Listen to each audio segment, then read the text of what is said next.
La parábola del hijo pródigo, ahí está en la pantalla. Por eso es que me es muy importante que los jóvenes permanezcan esta reunión de este domingo y el próximo, que permanezcan aquí porque vamos a estar hablando de ustedes, ¿de acuerdo? Pero vamos a hablar bien de ustedes, ¿sí? Vamos a hablar bien de los padres de familia también, ¿verdad?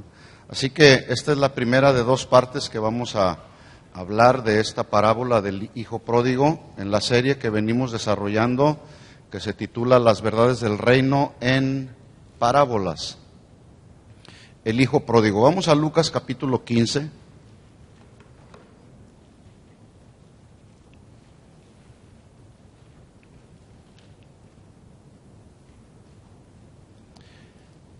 Vamos a orar primero y después vamos a darle lectura a la Escritura. Señor, te damos gracias esta mañana.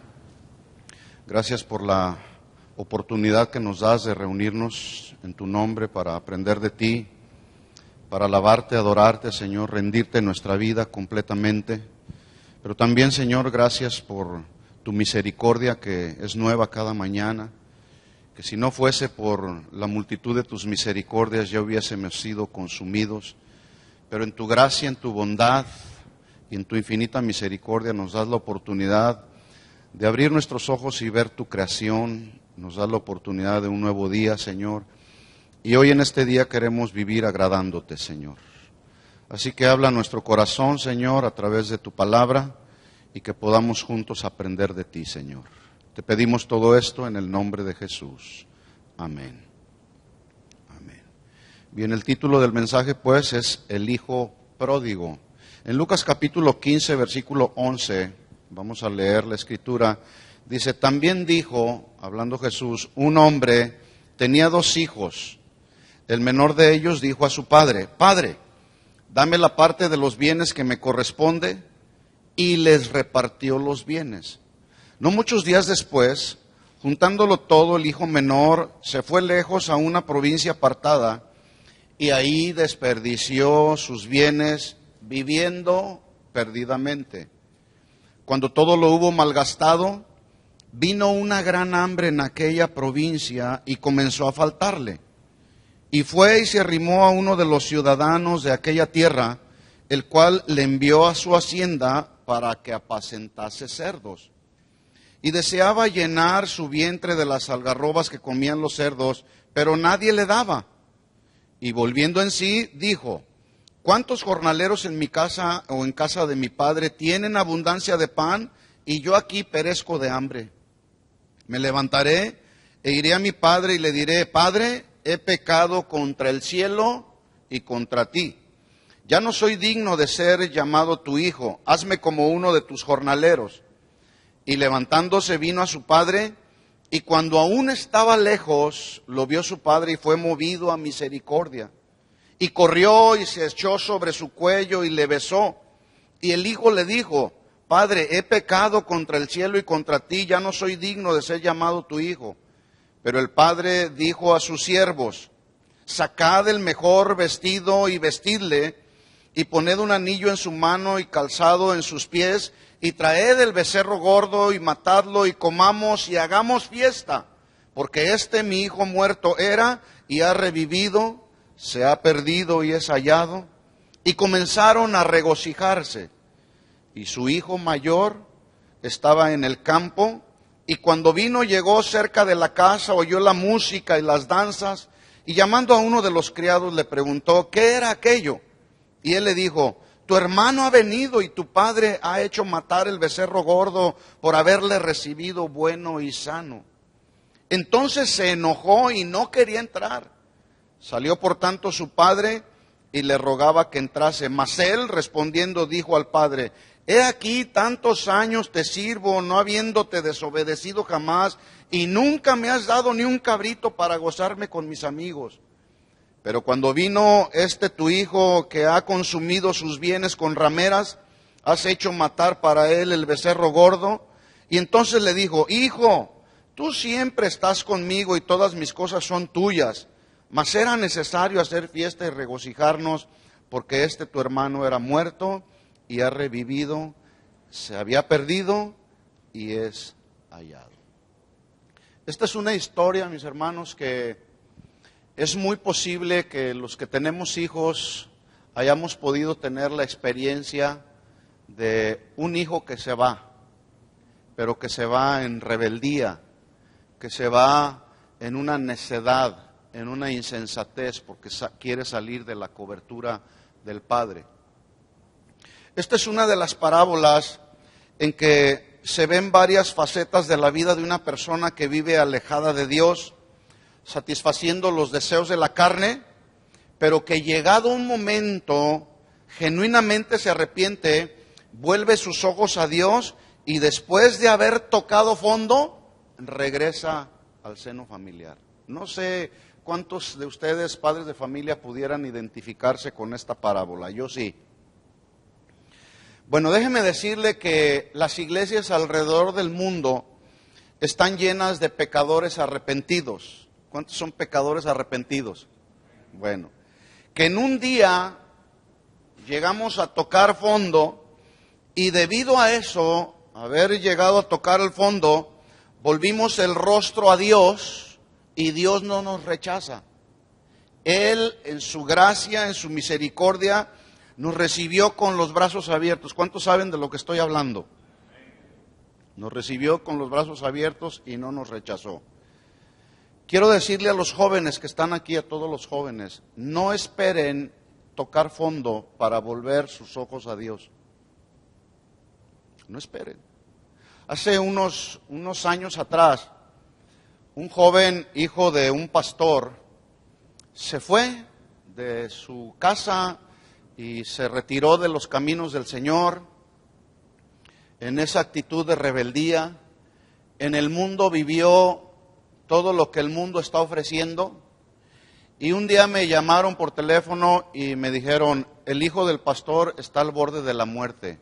Tuvo un accidente gravísimo y estaba al punto de la muerte. Fui a visitarlo al hospital y le dije, ¿estabas esperando llegar a este punto para volver tus ojos a Dios? Porque me decía, ahora sí voy a obedecer a Dios. Pero estaba en una condición, estaba en terapia intensiva, consciente, pero estaba muy grave, ¿verdad? Le decía yo, pero ¿por qué esperaste hasta este momento para volver tus ojos a Dios? Bueno, se arrepintió ahí, le pidió perdón al Señor, oramos con él. El Señor lo sacó de la terapia intensiva, de ese momento tan difícil.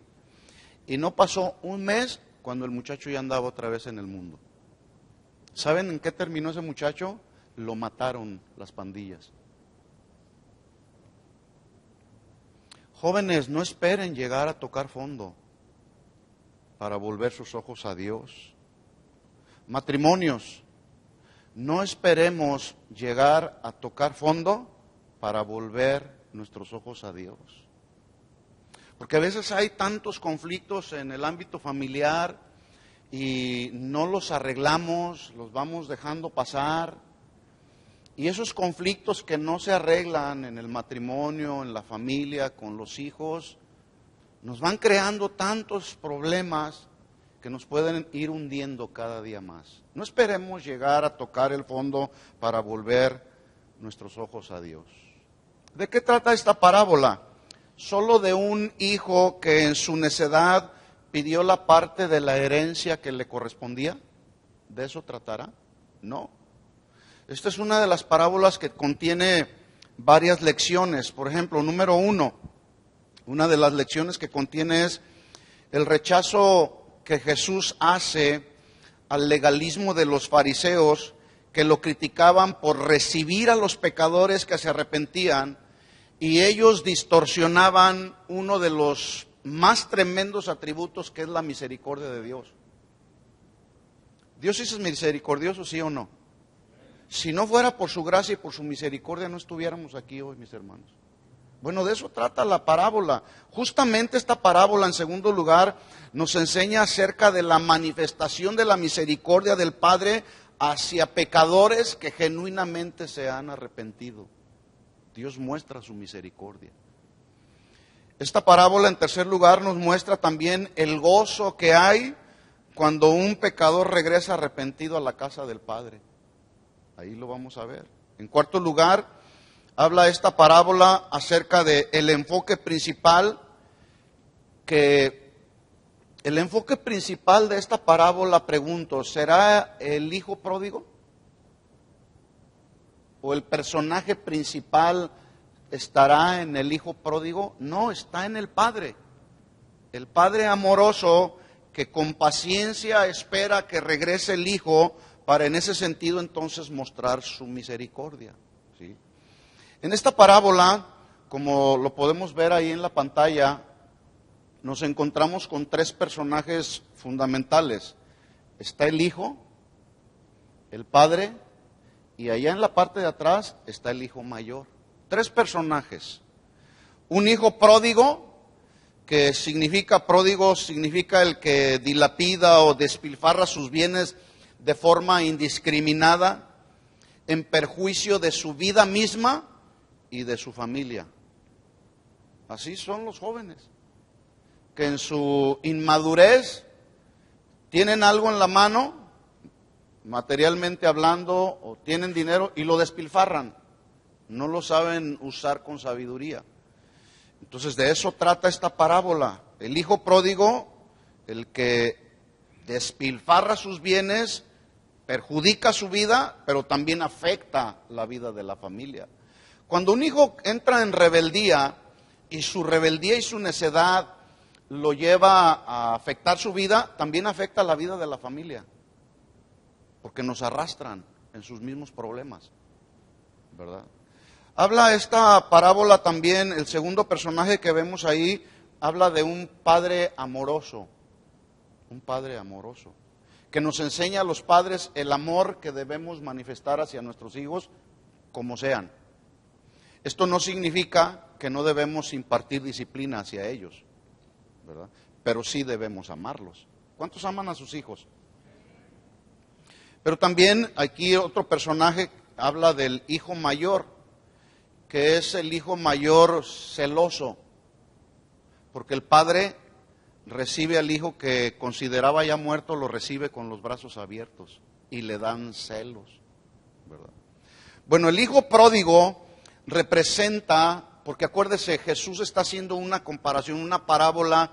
Ya dijimos que es una comparación de los asuntos de la vida cotidiana, que Jesús usaba historias de la vida cotidiana para enseñar verdades espirituales acerca del reino. Entonces el hijo pródigo es una representación de todas aquellas personas que deliberadamente deciden vivir alejadas de Dios, pero que al estar lejos de Dios, si genuinamente se arrepienten, serán recibidos por el Padre y entonces experimentarán la gracia de Dios. ¿Cuántos hemos experimentado la gracia de Dios? ¿Verdad? La parábola nos muestra cómo el hijo pródigo exigió su libertad. Y quiero hacer énfasis en esto, exigió su libertad para usarla de acuerdo a sus propios criterios, sin pretender darle cuentas a nadie.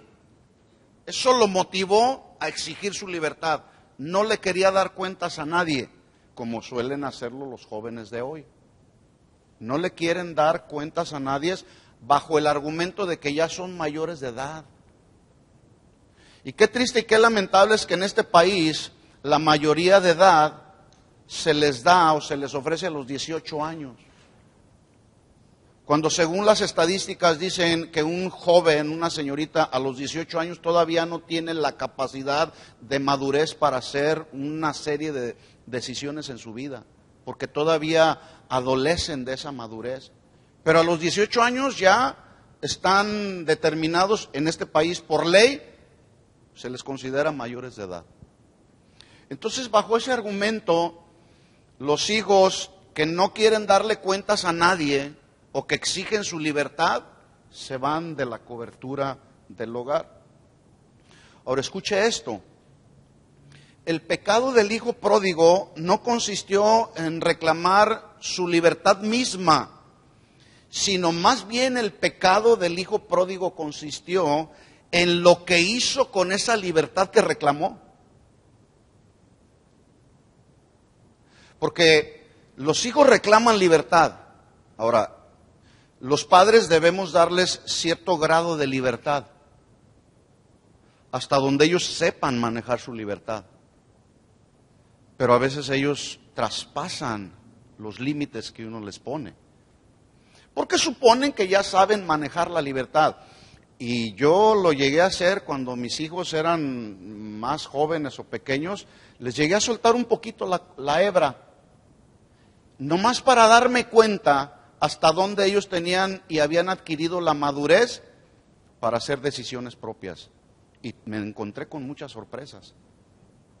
Sí.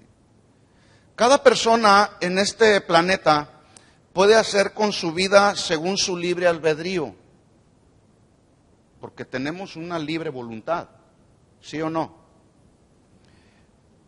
Tenemos la capacidad de decidir. Alguien puede hacer, con esa libertad, puede decidir hacer el bien o hacer el mal. El hijo pródigo no hizo el bien, por el contrario, hizo todo lo malo que usted se pueda imaginar. Como lo hacen los jóvenes, que exigen su libertad. Por eso exigen esa libertad, porque quieren hacer con su vida lo que ellos consideran que es mejor. Entonces este hijo pródigo hizo todo lo malo, todo lo perverso y depravado que usted se puede imaginar, y fue justamente en eso en lo que consistió su pecado. Detrás de esa vida de derroche y de libertinaje, el hijo llega un momento en que cae en la más tremenda miseria. Nunca pensó que los bienes materiales que había reclamado, nunca pensó que no le serían eternos. Y de repente viene una hambruna a la provincia donde él se había ido. ¿Qué es eso? ¿Realidad o casualidad? Es la realidad. En el Señor no hay asuntos que sean obra de la casualidad, porque Dios siempre tiene un plan y un propósito con todo lo que sucede a nuestro alrededor. Sin embargo, en medio de esa situación, este joven reflexiona acerca de su verdadera condición. Y dice la Biblia que de repente en esa condición volvió en sí, pero notemos cómo tuvo que tocar fondo para entonces volver en sí, como a reflexionar. Y su arrepentimiento lo hizo regresar al Padre, lo cual confirma el principio bíblico que conocemos, que sin arrepentimiento no hay perdón de pecados. Nadie puede ser perdonado de sus pecados si no se arrepiente de ellos.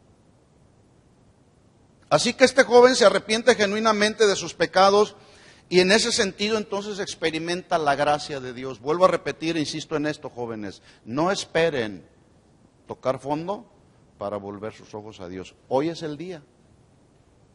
Hoy es el día, porque les digo esto, la vida nadie la tenemos garantizada. No sabemos si el día de mañana abriremos nuestros ojos. No sabemos si este corazón el día de mañana seguirá latiendo, porque la vida no la tenemos asegurada. Lo que sí tenemos asegurada es la muerte. Todos nos vamos a morir. ¿Cuándo? Ese es asunto de Dios, ¿verdad? Tenemos en estas semanas, tenemos un hermano en el hospital, está en coma. Pero hacía unas semanas atrás el hermano ahí estaba en la congregación y de un momento a otro, en un instante, se le fue la vida y está postrado en una cama. ¿Sí? Entonces, la vida nadie la tiene garantizada como para decir, mañana me arrepiento. O cuando esté ya en mis últimos días, me voy a arrepentir. ¿Qué estás esperando llegar al último día que Dios te dé de vida para arrepentirte? Cuando lo puedes hacer hoy, lo podemos hacer hoy. Bueno, esta es una de las enseñanzas fundamentales de la parábola, la misericordia, la gracia de Dios. Todo aquel que genuinamente se arrepiente de sus pecados, el Padre lo recibe con los brazos abiertos. Entonces vuelvo a preguntar aquí, ¿quién es el personaje principal en la parábola? ¿Quién? El Padre. El Padre es el principal personaje de esta parábola porque está representando nada más y nada menos que a Dios. Y ese Dios es el Dios que manifiesta vuelvo a repetir, uno de los más tremendos atributos que le son inherentes a Él, que es su misericordia. Y que es a través de ella, de su misericordia, que no hay pecado que la sangre de Cristo no pueda perdonar. No hay ningún pecado. La sangre de Cristo cubre cualquier pecado. Por más vil y por más malo y perverso que sea el pecado, la sangre de Cristo tiene todo el potencial para cubrir cualquier pecado. Y todo es por gracia y misericordia de Dios. Lamentaciones 3, 22 y 23 dice: por la misericordia de Jehová no hemos sido consumidos. Si no fuera por la misericordia de Dios, hoy no estamos aquí, simplemente. Pero su misericordia se ha manifestado a nuestras vidas, porque dice que nunca decayeron sus misericordias, nuevas son cada mañana y grande es su fidelidad. Por su misericordia y su fidelidad es que estamos hoy aquí. Hermanos, es por gracia de Dios. El hermano mayor es el personaje que menos participa en la parábola. Sin embargo, este representa a todos aquellos que están en la casa del Padre, pero que manifiestan falta de misericordia hacia el pecador que genuinamente se arrepiente. Y le digo una cosa, de esos hay muchos dentro de la iglesia, que les dan celos porque alguien se arrepintió de sus pecados. Pecadores que con una adecuada actitud regresan arrepentidos al Padre, son perdonados. Pero el hermano mayor representa a aquellos que con una mala actitud reniegan de la misericordia del Padre y le reclaman como el hijo mayor: Señor, ¿no has visto que siempre yo te he sido fiel? Una actitud así lo único que en realidad está mostrando es soberbia, envidia y celos. Este tipo de hermanos están metidos en las diferentes congregaciones, que a veces no podemos creer en la gracia que Dios tiene hacia un pecador que se arrepiente. ¿Qué acaso no fue la manifestación de la infinita gracia de Dios al perdonar todos los pecados de un tremendo perseguidor de la iglesia, un vil asesino de la iglesia llamado Saulo de Tarso? Esa es la gracia de Dios. A lo mejor nadie pudiera pensar que Saulo pudiera tener la oportunidad de recibir la gracia y misericordia de Dios, pero Dios sí pensó en él y por su gracia y su misericordia lo rescató de la vida que llevaba. Saulo de Tarso pensaba que con sus acciones estaba haciendo la obra de Dios. Lucas capítulo 15, vamos ahí. Lucas capítulo 15. En este capítulo del Evangelio de Lucas, desde el versículo 1, nos encontramos con tres parábolas donde el mensaje central de Jesús es justamente acerca del pecador que genuinamente se arrepiente de sus pecados. Número 1, por ejemplo, vamos ahí a Lucas capítulo 15. De los versículos 1 al 7, nos encontramos ahí con la parábola de la oveja perdida, que representa al pecador que en su insensatez y necedad se niega a ir al Padre. Se niega a ir al Padre. De los versículos 8 al 10 nos narra ahí la parábola de la moneda perdida, que representa al pecador, escuchen esto, que vive inconsciente de su condición de perdido, pero a la vez se supone ser bueno porque no le hace daño a nadie. Y del versículo 11 al 32, en tercer lugar, nos encontramos justamente con la parábola del hijo pródigo, que representa al pecador que vive lejos de Dios libre y voluntariamente. Las dos primeras parábolas, la de la oveja y de la moneda perdida, nos enseñan y nos ilustran el amor de Dios que toma la iniciativa de buscar al pecador. Usted lo puede, ahorita lo vamos a ver así, pero muy rápidamente. Pero Dios es el que toma la iniciativa de buscar al pecador. De hecho, hay una parte en la Escritura que dice: no me eligieron ustedes a mí, yo los elegí a ustedes. Él toma la iniciativa Él tomó la iniciativa de enviar a su Hijo Jesús para resolver el conflicto que los seres humanos teníamos, que tenía que ver con la condenación eterna. Él tomó la iniciativa. En un plan perfecto diseñado por Dios en su gracia y en su misericordia, Él decidió enviar y darnos lo mejor de Él a su Hijo Jesucristo para resolver el gran conflicto del ser humano, que era la condenación eterna. Y Él nos perdonó todos nuestros pecados y nos dio el beneficio de la vida eterna. No sé cuántos le dan gracias al Señor por eso. La tercera parábola nos ilustra justamente el amor de Dios que recibe al pecador arrepentido. Bueno, vamos a repasar pues la primera parábola de la oveja perdida, que, repito esto, ilustra el amor de Dios que busca al pecador que genuinamente se arrepiente. Lucas capítulo 15, versículo 1. Lucas 15, 1. Y aquí vamos a estar viendo algunos aspectos en estas tres parábolas de manera general para después enfocarnos en la parábola del hijo pródigo. Lucas 15, 1, ¿lo tiene? Se acercaban a Jesús dos tipos de personas o dos clases de personas, unos llamados los publicanos y otros pecadores. ¿Para qué se acercaban a Jesús? Para oírle. Los publicanos eran aquellos cobradores de impuestos y eran cobradores de impuestos, pero eran odiados por la sociedad. Nadie los quería porque eran ladrones, eran estafadores, se caracterizaban por la estafa y por robarle a la gente, por imponerle impuestos a la gente que a veces la misma gente no podía pagar. Pero también habla ahí de pecadores. Y no da detalles del asunto, pero yo me puedo imaginar que aparte de los publicanos, cobradores de impuestos, odiados, estafadores y ladrones, esta palabra pecadores puede incluir a personas que eran mentirosas, fornicarios, adúlteros. Y ahí estaban, se acercaron a Jesús. ¿A qué se acercaron a Jesús? Porque querían oír algo, lo cual hace suponer que tenían hambre de escuchar algo del reino de Dios. Versículo 2.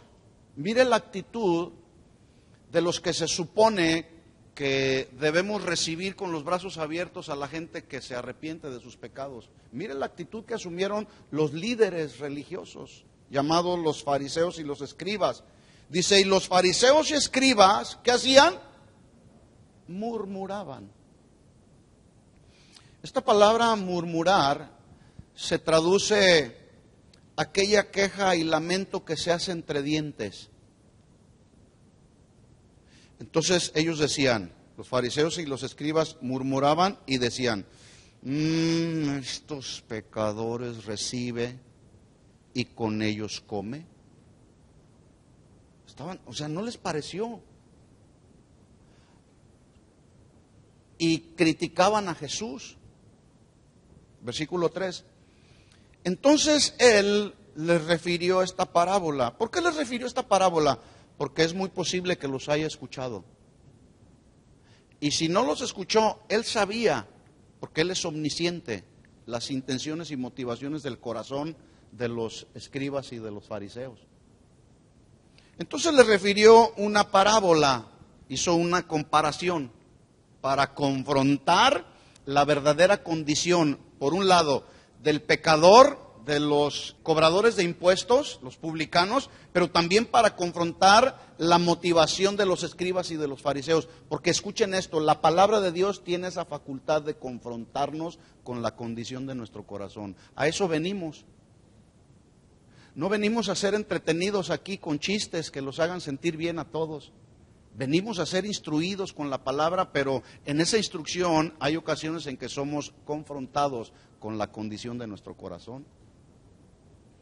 Entonces les refirió una parábola diciendo, ¿qué hombre de vosotros tiene 100 ovejas? Si pierde una de ellas, ¿no deja las 99 en el desierto y va tras la que se perdió hasta encontrarla?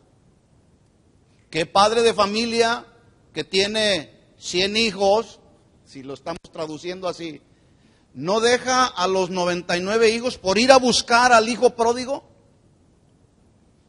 ¿Quién no buscaría al hijo que se anda perdiendo en las drogas? ¿Quién no lo buscaría? Yo iría a buscarlo. Ese es el corazón del padre, es el corazón que los padres debemos de tener. Porque lo más fácil para un padre es echarlos del hogar, echarlos de la casa, en lugar de instruirlos, en lugar de amarlos, en lugar de trabajar con ellos, en lugar de entenderlos. Lo más fácil, vete de la casa. Bueno, si Dios le está diciendo que se vaya de la casa, pues cada quien. A mí nunca Dios me dijo eso. Bueno, esto nos ilustra la responsabilidad del pastor en lo literal. Un pastor de ovejas tenía y tiene siempre la obligación ante su Señor de asegurar que ninguna de sus ovejas que tiene bajo su cuidado se extravíen o mueran o sean lastimadas. Y esta es una función que los pastores tenemos: cuidar al rebaño de Dios, que no se vayan a extraviar, que no sean lastimados, etcétera. Hay muchas responsabilidades que tenemos los pastores. Versículo 5, y cuando la encuentra, la pone sobre sus hombros gozoso. ¿A qué padre no le gusta cuando su hijo vuelve al seno del hogar arrepentido de todos sus pecados? Hay gozo, ¿sí o no? Versículo 6, y al llegar a casa reúne a sus amigos y vecinos diciéndoles: gozaos conmigo, porque he encontrado mi oveja que se había perdido. Os digo que así habrá más gozo en el cielo por un pecador que se arrepiente que por 99 justos que no necesitan arrepentimiento. ¿Qué confrontación más tremenda Jesús está haciendo hacia los escribas y fariseos que rechazaban a los pecadores que venían arrepentidos? En Marcos capítulo 2, nomás le menciono, el Evangelio narra que estando Jesús en el pleno desarrollo de su ministerio, anda sanando a algunos enfermos, levantando a algunos paralíticos, liberando endemoniados también, pero además anda llamando Jesús a algunos a formar parte de su ministerio. Y en ese llamar a algunos a formar parte de su ministerio, le pide a uno que lo siga. Y ese que le pida que lo siga es justamente un publicano, cobrador de impuestos llamado Leví. Y por si esto fuera poco, no solamente llama a este publicano que la gente no lo quería, sino se sienta a la mesa con ellos, con los publicanos y con los pecadores, a comer, a compartir los alimentos. Y mire una vez más la actitud de los fariseos y de los escribas. Marcos 2:16. Los escribas y los fariseos, viéndole comer con los publicanos y con los pecadores, dijeron a los discípulos: ¿qué es esto que él come y bebe con los publicanos y pecadores? Al oír esto Jesús les dijo, miren las palabras de Jesús, una vez más confrontando a los religiosos. Les dice: los sanos no tienen necesidad de médicos, sino los enfermos. No he venido a llamar a justos, sino a pecadores. Bueno, este es el mismo sentir que cada uno de nosotros como padres de familia y como cristianos debemos de tener. Ir a buscar al que está enfermo, al que tiene un problema en el alma. Y a veces nos volvemos tan insensibles que no nos importa que la gente va rumbo a la perdición, al infierno. Y el que es justo y tiene la posibilidad de poder llamar a otros al arrepentimiento, no lo hacemos porque no hay sensibilidad en el corazón. Y decimos: pues yo ya soy salvo, yo ya he sido justificado y perdonado de todos mis pecados, y aquel pecador, publicano, malo y perverso, que se vaya al infierno.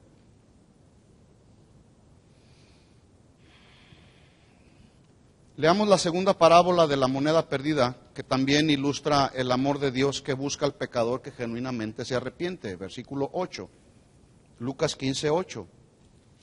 ¿O qué mujer que tiene 10 dracmas, si pierde una dracma, que era una moneda de plata, que equivalía casi al valor de un denario, Y un denario era el pago del salario de un día de trabajo de un soldado romano, o sea, era un buen dinero. Dice, ¿qué mujer que tiene 10 dracmas, si pierde una, no enciende la lámpara y barre la casa y busca con diligencia hasta encontrarla? Y cuando la encuentra, reúne a sus amigas y vecinas diciendo, gozaos conmigo porque he encontrado la dracma que había perdido. Así os digo que hay gozo delante de los ángeles de Dios por un pecador que se arrepiente. Notemos cómo en las dos parábolas Jesús está mencionando que hay gozo cuando un pecador se arrepiente genuinamente. Esto significa que cuando tú le entregaste tu vida a Jesús como tu Señor y Salvador, todos tus pecados fueron perdonados, recibiste el beneficio de la salvación y naciste de nuevo. Escucha esto, hubo gozo y una gran fiesta allá en el cielo, porque volvimos al Padre. Y eso es lo que sucede cada vez que un pecador se arrepiente y vuelve al Padre. Ahora, ¿sabe usted que no fue gozo lo que Jonás experimentó cuando toda la ciudad de Nínive se convirtió? No fue gozo. No fue gozo. Vamos ahí, Jonás capítulo 3.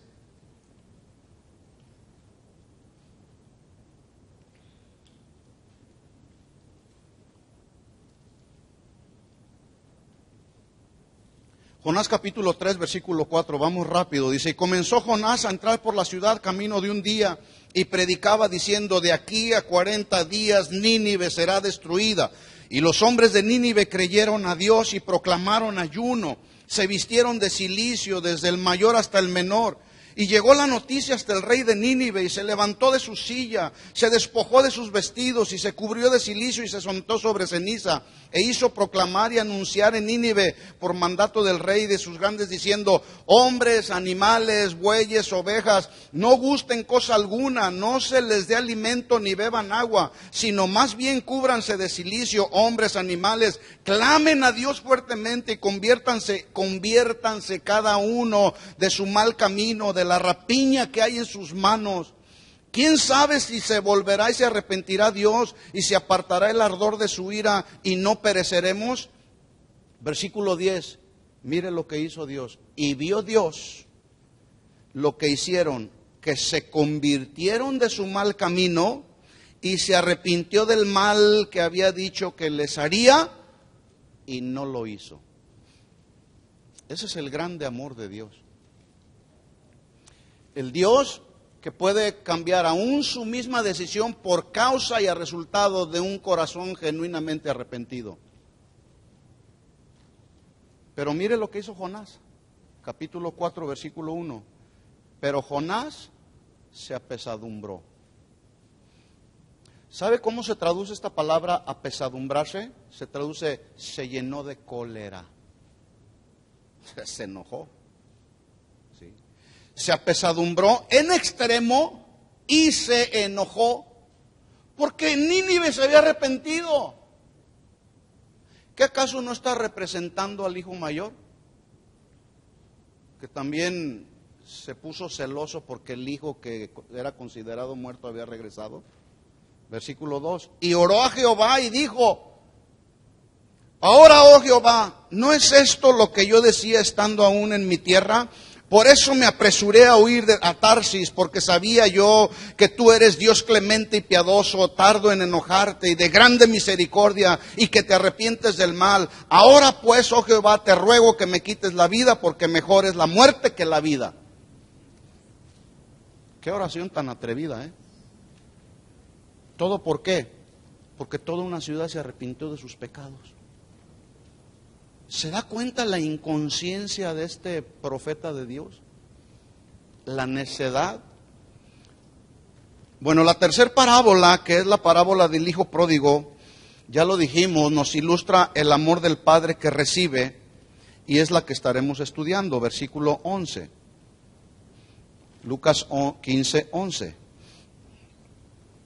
También dijo, un hombre tenía 2 hijos.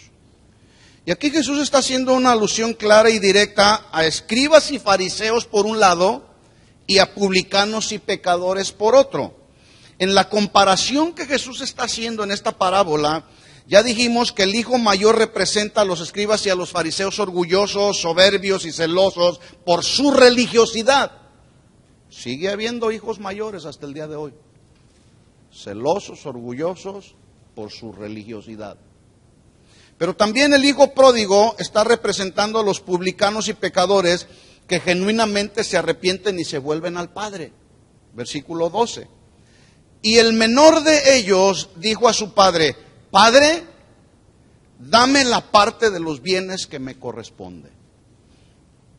Y la Biblia es bien clara aquí, Y así, tal y como usted lo está leyendo, yo puedo entender y suponer que así se acercó con ese orgullo, con esa soberbia, el hijo menor fue y le dijo al padre: dame la parte de la herencia que me corresponde, en una actitud de exigencia. Pregunta, bueno, salvo contadas excepciones, ¿qué una herencia no se reparte cuando el que hereda ha muerto? ¿Qué estaba haciendo este hijo? Regularmente así es. Cuando el que va a heredar muere, pues se reparten los bienes, ¿no es cierto? Bueno, este hijo estaba haciendo una petición muy atrevida, pero a la vez su petición era muy prematura, lo cual significa, y podemos pensar, que el hijo tal vez estaba deseando la muerte de papá. ¿Cuándo te mueres, papá? Yo le digo una cosa y lo digo con tristeza, pero yo he escuchado hijos que le han dicho a papá: ¿cuándo te mueres, papá? Porque quiero mi libertad, porque quiero mi herencia. Espero no haya aquí alguno de esos hijos. Y si acaso eventualmente hubiera uno de esos, arrepiéntete de tus peticiones. Nadie tiene derecho a una sola parte de la herencia mientras el que hereda siga con vida. Nadie. A menos que se decida lo contrario. ¿Verdad? Bueno, no obstante la petición del hijo, en su obstinación, el padre en su clemencia y en su generosidad, pero no en su voluntad, le concede esa solicitud que suena a una solicitud, una petición insolente, y le entrega la tercera parte de la herencia a la cual el hijo tenía derecho solamente hasta que el padre había muerto. Y no dice nada la Biblia, no da detalles, pero es muy posible que el padre le dijo: oye, pues todavía no me muero, estás pidiendo algo fuera de orden. No dice nada la Biblia, lo único que dice es que le repartió la herencia. Escuchen esto, mis hermanos, y aquí quiero entrar en un punto de balance. Hay ocasiones en que en nuestra obstinación, en nuestra necedad, le hacemos peticiones a Dios que en realidad no están en su voluntad, y el hecho de que Él en su soberanía nos conceda lo que le pedimos no significa que lo que Él nos concede esté en el centro de su perfecta voluntad. Porque Dios a veces nos puede conceder lo que no es su voluntad y nos dice: ok, no es mi voluntad, pero ahí te va. Y esto lo vemos en la Biblia.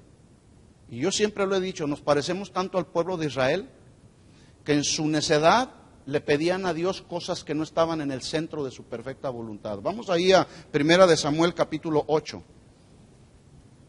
El pueblo de Israel cambió, en este pasaje, cambia el gobierno de Dios por el gobierno del hombre, pidiéndole a Dios un rey terrenal y haciendo a un lado el rey celestial que les gobernaba. 1 de Samuel capítulo 8, versículo 4. Entonces todos los ancianos de Israel se juntaron y vinieron a Ramá para ver a Samuel y le dijeron: he aquí tú has envejecido, ya estás viejito, Samuel. Ya no razonas cabalmente, ya estás viejito. Y tus hijos no andan en tus caminos. Por tanto, constitúyenos ahora un rey que nos juzgue como tienen todas las naciones. Pero no agradó a Samuel estas palabras que dijeron: danos un rey que nos juzgue. Y Samuel oró a Jehová, y dijo Jehová a Samuel: oye la voz del pueblo en todo lo que te digan, porque no te han desechado a ti, sino a mí han desechado para que no reines sobre de ellos. ¿Se da cuenta cómo a veces Dios nos concede peticiones que no están en el centro de su perfecta voluntad? Versículo 8. Conforme a todas las obras que han hecho desde el día que los saqué de Egipto hasta hoy, dejándome a mí sirviendo a dioses ajenos, así hacen también contigo. Ahora pues, oye su voz. Pero luego le dice a continuación: mas protesta solemnemente contra ellos. Esta palabra protestar se traduce: adviérteles. Adviérteles solemnemente contra ellos y muéstrales cómo les tratará el rey que reinará sobre de ellos. Y se lo dejo de tarea, que usted estudie el capítulo 8, de los versículos 10 en adelante, para que usted mismo se dé cuenta cómo trató ese rey al pueblo de Israel. El rey que el pueblo estaba pidiendo. Escuchen esto, jóvenes, padres de familia. A veces le hacemos peticiones a Dios que no están en el centro de su voluntad. Y el hecho de que Él nos las conceda no significa que tenemos la aprobación de Dios. De hecho, Santiago decía: ustedes piden y piden mal, porque piden para gastar y satisfacer los deleites de su carne. Bueno, el hijo pródigo actuó justamente con la misma soberbia y orgullo que Israel, desechando deliberadamente el gobierno y la cobertura de su padre.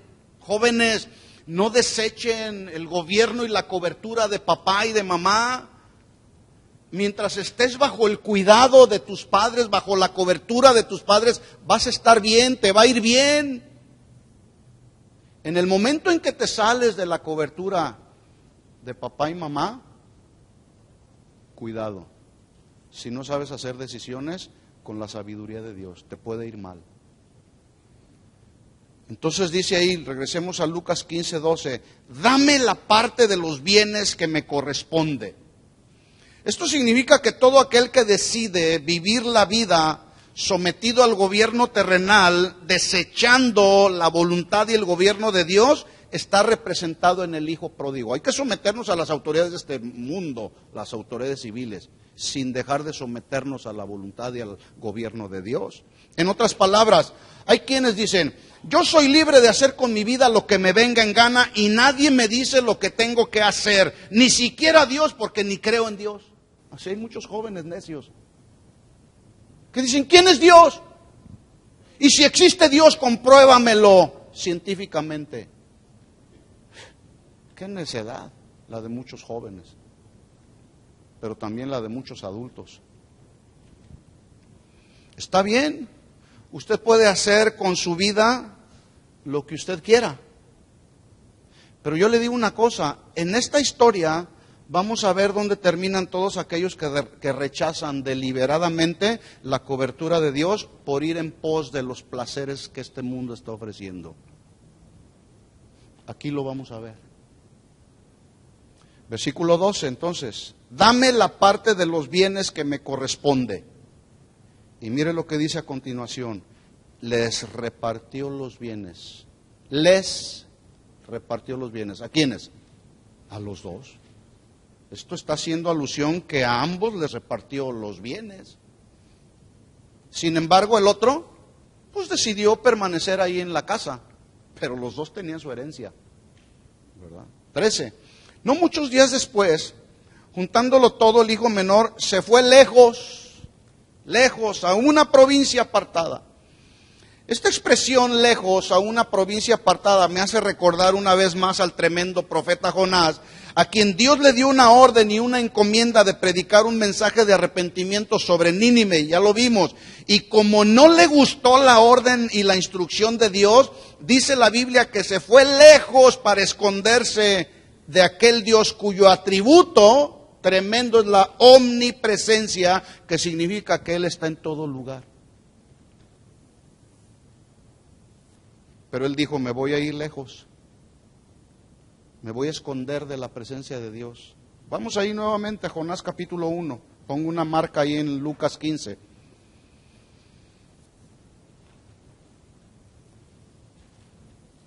Jonás capítulo 1, versículo 2. Mire la instrucción de Dios. Le dice Dios. ¿Quién habló a Jonás? Dios. Era una instrucción, un mandamiento de Dios. No era del hombre. Le dice Dios, levántate y ve a Nínive, aquella gran ciudad, y pregona contra ella, porque ha subido su maldad delante de mí. Escuchen esto, mis hermanos, la maldad de este mundo ha subido a la presencia de Dios y nadie está haciendo nada. Ni siquiera muchos predicadores que hoy están detrás de un púlpito confrontando la condición del corazón de muchas personas que están dentro de la iglesia. Y Jonás se levantó y fue a predicar. ¿Qué dice? Y Jonás se levantó para huir de la presencia de Jehová a Tarsis y descendió a Jope y halló una nave que partía para Tarsis y pagando su pasaje entró en ella para irse con ellos a Tarsis. Note lo que dice, lejos de la presencia de Dios. Qué tonto este Jonás.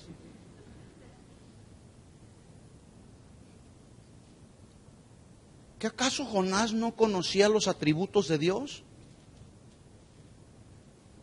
Escuchen esto, mis hermanos, y aquí hacemos la aplicación.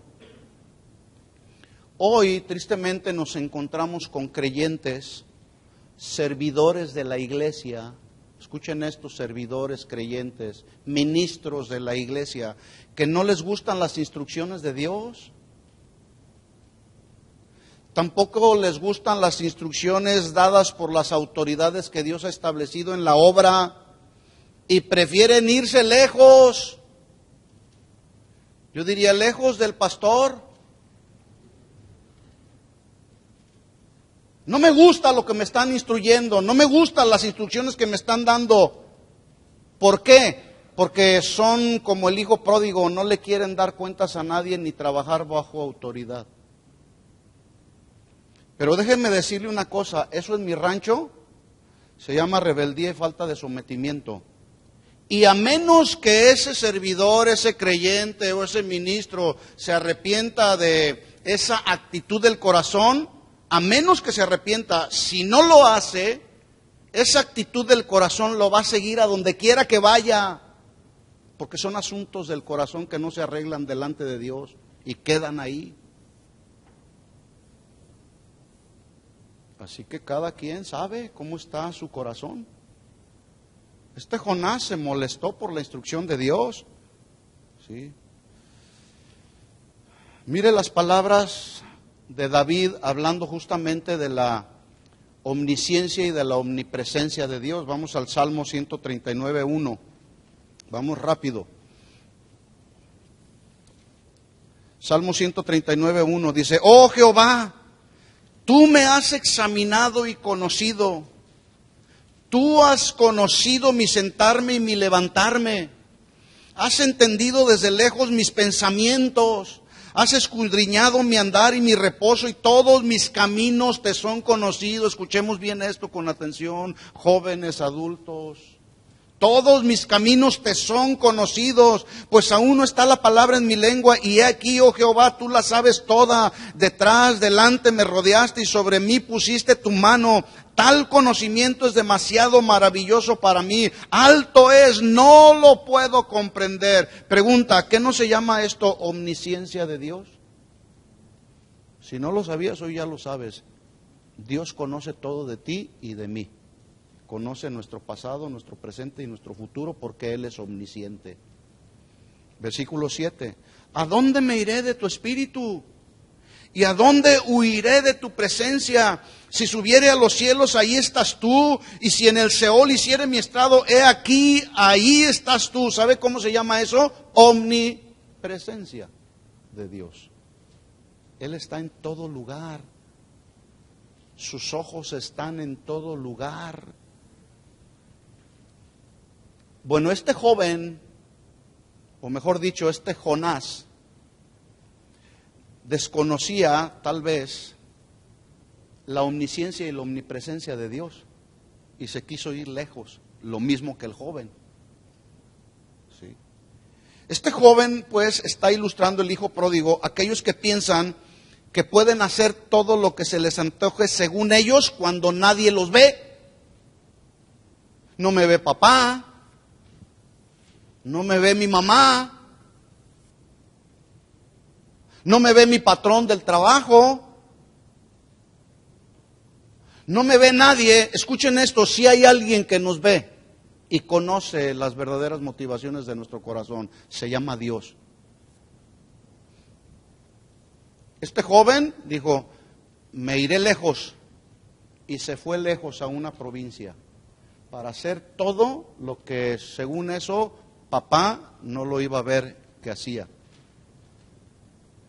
Podemos escapar de los ojos de tu esposa, varón, o mujeres, puedes escapar de los ojos de tu esposo. Hijos pueden escapar de los ojos de papá y mamá, pero de los ojos de Dios nadie se escapa. Dios nos está viendo. ¿Sí o no? Vamos a Lucas 15:13.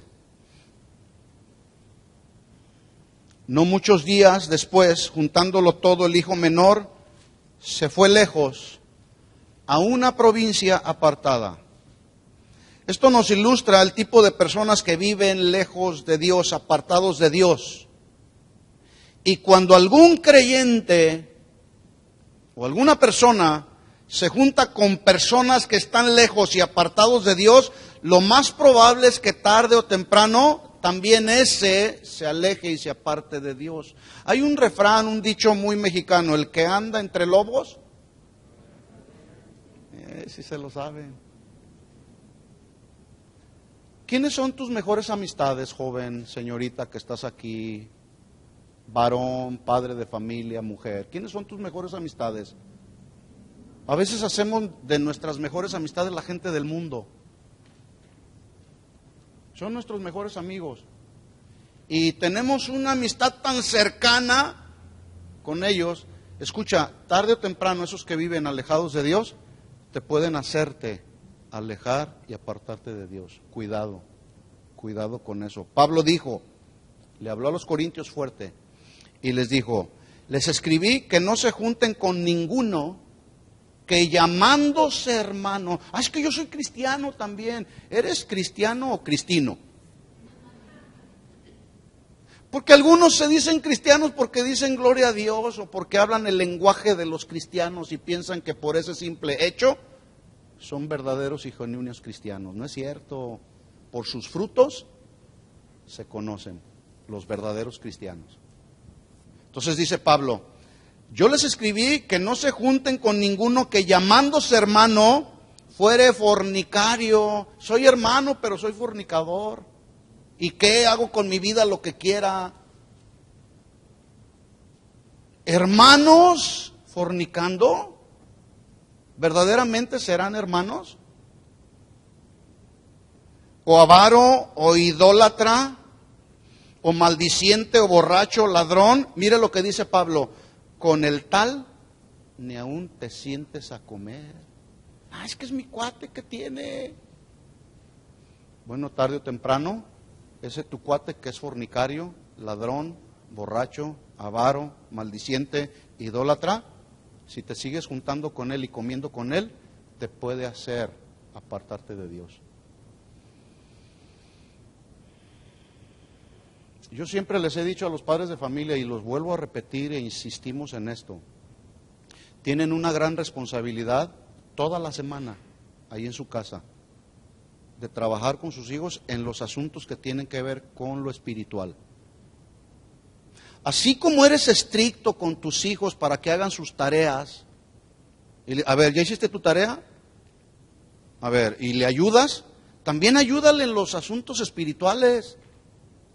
No, es que esos no son tan importantes. Bueno, instruye al niño en su camino y cuando fuere viejo no se apartará de él. Bueno, por lo menos eso es lo que dice la Biblia. Pero ¿sabe qué es lo que hacemos en la práctica? Les instruimos más, como una prioridad más importante, les instruimos en los asuntos de la vida ¿sí? Como es la escuela. No estoy diciendo que es malo que los instruyas y les ayudes en la escuela, no estoy diciendo eso. Sin dejar de hacer eso, hay que instruirles en los asuntos espirituales. Estos asuntos espirituales son los que tienen valores eternos. Una ocasión le dijimos a un padre de familia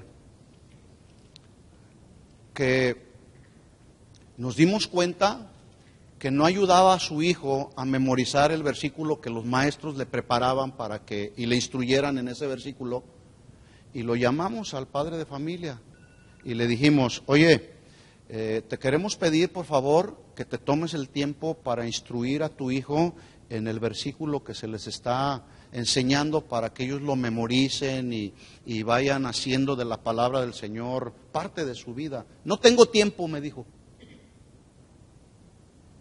Así, no tengo tiempo. Yo me quedé y dije: no puede ser.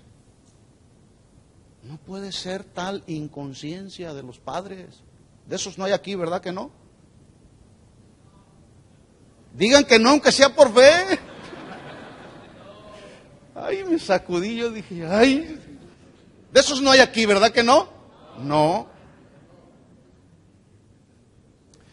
Seguimos leyendo rápido, vamos ahí en Lucas 15:13. No muchos días después, juntándolo todo, el hijo menor se fue lejos a una provincia apartada. Notemos también que aquí el padre no hizo ningún intento por detenerlo, el cual si el padre hace un intento por detenerlo, posiblemente hubiera generado en el corazón del hijo rebeldía o chantaje en el muchacho. En otras palabras, el padre de familia, el padre del hijo pródigo, no se prestó a la rebeldía, tampoco se prestó al chantaje. Escuchen esto, el chantaje es típico en la vida de muchos jóvenes. No levanten la mano, ni digan nada. Pero ¿a cuántos padres de aquí el hijo rebelde e inmaduro los ha querido chantajear diciendo: si no me das la parte de mi herencia, me voy de la casa?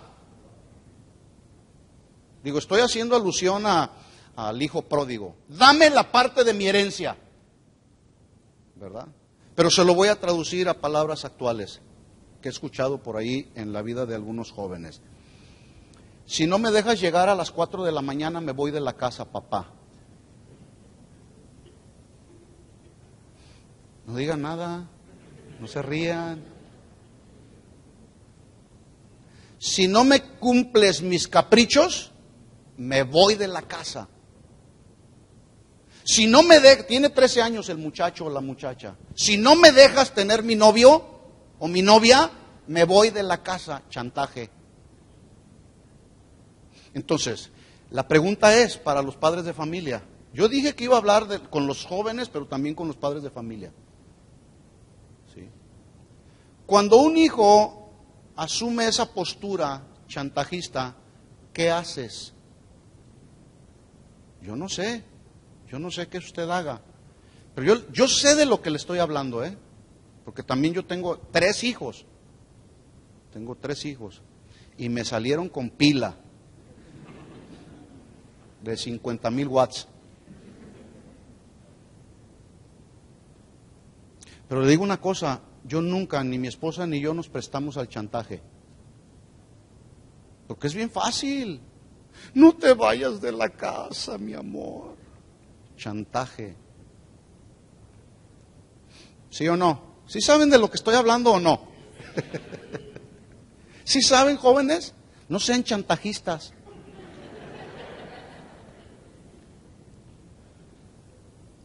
¿Es un buen consejo o no? ¿Sí o no? No los estoy ofendiendo. Les estoy dando un consejo. ¿Para qué se ponen aquí? Siempre son los mismos. ¿Dónde están los demás? A ver, ¿dónde están los demás? A ver. Bueno, a los que no veo, aquí está otra. Dile, papá, mamá, dile, hija, no seas chantajista. No me voy a prestar a tus chantajes.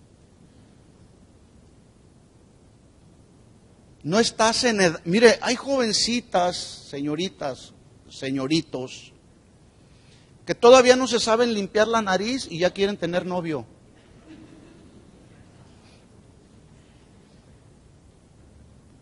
Oiga, yo me casé a los 22 años. 22 años. Y todavía había muchas cosas en mi vida personal en las cuales no había madurado. Ahora imagínense los que se casan a los 18 años. Por eso hay tanto divorcio en los matrimonios, ¿verdad?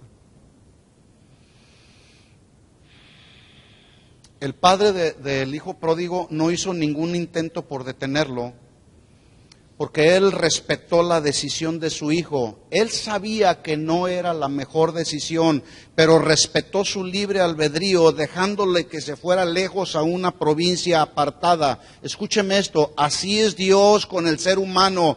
El ser humano que deliberadamente lo rechaza por ir en pos de una vida de placeres de la carne. Dios dice, ¿te quieres salir de mi cobertura? Allá tú. Se lo compruebo en la Biblia. Romanos capítulo 1. ¿Me regala unos minutos más? Bueno, ya casi termino. Me queda una hora nada más. Romanos capítulo 1, versículo 21. Vamos rápido ahí. Pues habiendo conocido a Dios por la creación, no significa que la gente de la que está refiriendo aquí había nacido de nuevo. Conocían a Dios por la creación. Habiendo conocido a Dios, no le glorificaron como a Dios ni le dieron gracias, sino que se envanecieron en sus razonamientos y su necio corazón fue entenebrecido, lleno de tinieblas. Versículo 22. Profesando ser sabios, yo ya me las sé de todas, dicen nuestros hijos. Tú no tienes por qué enseñarme nada, papá. Oye, hijito, te llevo bastantes años recorridos en la vida. ¿Cómo que no sé nada? Sé más que tú. ¿Sí? ¿Estás consciente de eso? Pero se creen sabios, profesan ser sabios. Sin embargo, dice, se hicieron necios, versículo 23, cambiaron la gloria del Dios incorruptible en semejanza de imagen de hombre corruptible, de aves, de cuadrúpedos y de reptiles. Versículo 24, aquí está el punto. Por lo cual, Dios los entregó a la inmundicia en las concupiscencias de su corazón, de sus corazones, de modo que deshonraron entre sí sus propios cuerpos, deshonra del cuerpo. Ya que cambiaron la verdad de Dios por la mentira. Así hay muchos hoy. Cambian la verdad de Dios por las mentiras del hombre. Honrando y dando culto a las criaturas antes que al Creador, el cual es bendito por los siglos. Amén. 26. Por esto, Dios los entregó a pasiones vergonzosas. Una pasión es cuando algo se hace con fervor, con excelencia, con cuidado, con diligencia, cuando amamos a Dios con pasión, cuando servimos a Dios apasionadamente. Pero hay buenas y malas pasiones. Y de esas se está refiriendo aquí. Dios los entregó a pasiones vergonzosas, pues aún sus mujeres cambiaron el uso natural por el que es contra naturaleza. ¿Sabe cómo se llama eso? ¿Cómo se llama? 27. Y de igual modo también los hombres, dejando el uso natural de la mujer, se encendieron en su lascivia unos con otros, cometiendo hechos vergonzosos, hombres con hombres. ¿Cómo se llama eso? ¿Cómo se llama? Homosexualidad.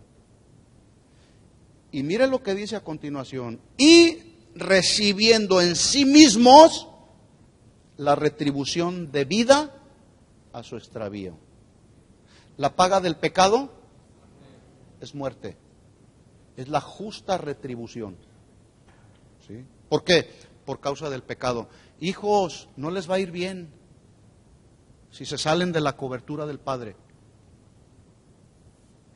Así que no exijan su herencia antes de tiempo.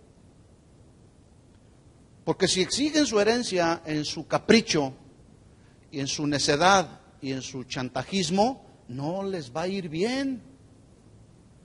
Padres de familia, cristianos, no nos va bien si nos salimos de la cobertura de Dios.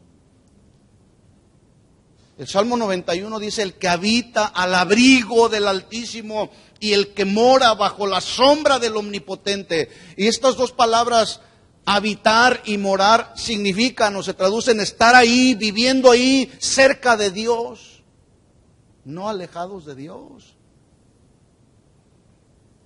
Recibiendo en sí mismos la retribución debida a su extravío.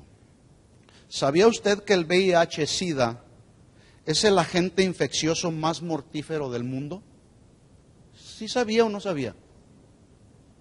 Pero ¿sabe lo que es eso delante o a la luz de la palabra? Es la retribución debida al extravío de aquellos que andan en eso. Hasta el 2009, ayer me puse a investigar un poquito de esto. Hasta el 2009, por lo menos en el portal donde estuve investigando, hasta el 2009 se decía que el SIDA ha cobrado la vida de unas 40 millones de personas. Hasta 2009, 40 millones de personas. Se calcula que cada año mueren por esta causa del SIDA 1.8 millones de personas. ¿No es eso la retribución justa a su extravío? No, es que Dios es malo, porque si Dios fuera amor, Él pudiera sanarlos. Dios no tiene nada que ver en este asunto. Es el pecado y la corrupción del ser humano. Pero si el ser humano se arrepiente genuinamente y vuelve a los caminos del Señor, el Padre amoroso está con los brazos abiertos para recibir al pecador que genuinamente se arrepiente. De eso trata la parábola del hijo pródigo.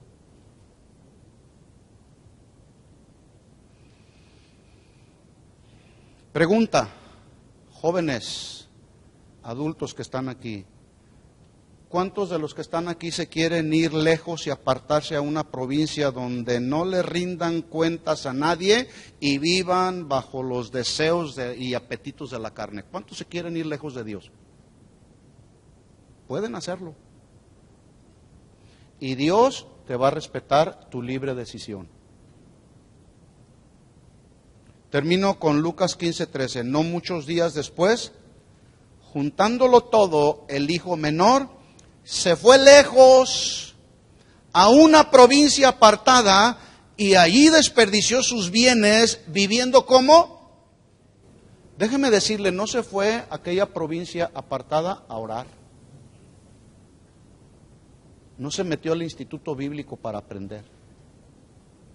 Se fue a aquella provincia apartada, desperdició sus bienes viviendo perdidamente. En una sola palabra, Jesús está diciendo que ese joven vivió como le dio su gana. ¿Quiere usted saber en qué terminó la vida del hijo pródigo? ¿Quiere saberlo? La próxima semana lo descubrimos. ¿Sí? La próxima semana vamos a ver en qué terminó. ¿Sí? Por el día de hoy, hasta aquí le dejamos, pero continuará. Nos vemos el próximo domingo a las 9 de la mañana, no se la pierda. Y los jóvenes se van a quedar aquí también, ¿ok? Vamos a orar, les invito a que se pongan de pie. Levante sus manos al cielo y dígale al Señor: Señor, gracias por tu bondad y por tu misericordia. Porque si no fuese por la multitud de tus misericordias, ya hubiésemos sido consumidos. Pero por tu gracia y por tu misericordia, Señor, nos arrepentimos de todos nuestros pecados y tú nos recibiste como recibió el Padre al Hijo pródigo. Que veníamos de este mundo golpeados, zarandeados por el mundo. Pero tú, Señor, en tu gracia, en tu infinita misericordia nos recibiste, Señor. Gracias. Dale gracias al Señor, habla con Él y dile por un momento, dile gracias, Señor. Porque debiendo yo haber muerto, tú me rescataste, tú tomaste mi lugar, Señor. Tú fuiste mi sustituto, Señor. Yo era el pródigo, tú eras el Padre amoroso, has sido siempre el Padre amoroso. Que en nuestra obstinación, en nuestra necedad, Señor, queríamos vivir alejados de ti, Señor. Pero tú tomaste la iniciativa, Dios, enviaste a tu Hijo, Señor, y nos diste lo mejor de ti. Nos diste a tu Hijo para que tu Hijo muriera en una cruz, derramara su sangre para que el día de hoy podamos juntos estar en este lugar reconociendo, Señor, que tú eres Rey, que tú eres Señor, que tú serás el único Dios que gobierne nuestra vida. Y no queremos cambiar tu gobierno y tu autoridad sobre nosotros. No la queremos cambiar por el gobierno y la autoridad de este mundo, Señor.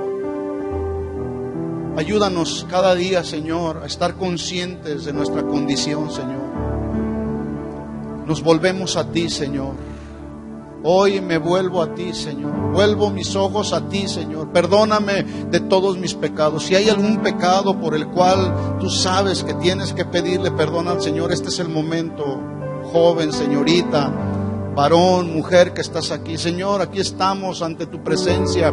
Tú nos diste libre acceso, Señor, hasta el lugar santísimo, y podemos hoy, Señor, entrar hasta la plenitud de tu presencia y ahí humillarnos, Señor, y ahí rendirnos, y ahí poderte decir, Señor, perdónanos de todos nuestros pecados. Hemos pecado contra el cielo, Señor, hemos pecado contra ti, Señor, pero sabemos que tú eres un Dios fiel y justo, que perdonas todos nuestros pecados y todas nuestras rebeliones, Señor.